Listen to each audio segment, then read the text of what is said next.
Some stories prove that family ties can be both a blessing and a curse.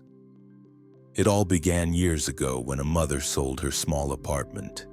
She didn't have much, just a modest place she'd worked her whole life for. But when her son got married, she wanted to help.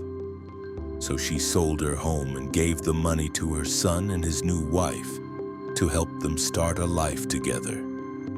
They thanked her, hugged her, promised she would always have a place in their home.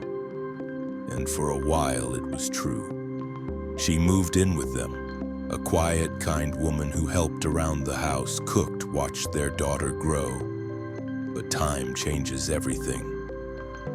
The son passed away unexpectedly. The young wife, now a widow, inherited the apartment together with her daughter.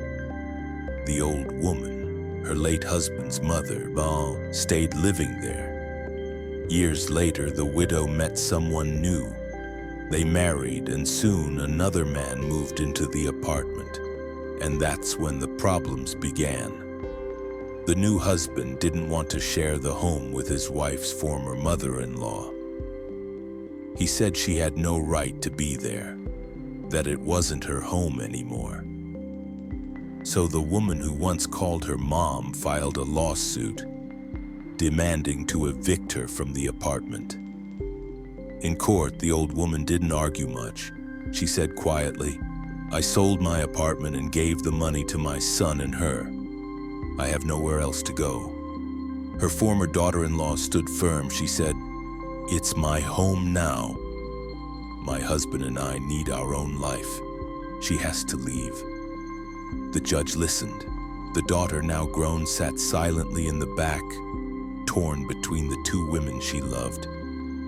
When the verdict was read, the courtroom was quiet. The judge refused to evict the old woman. He ruled that she could continue living in the apartment for another 3 years.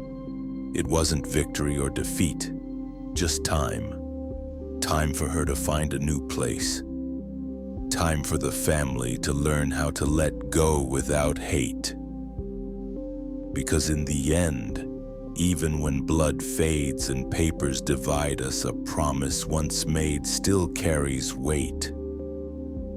Especially when it's built on sacrifice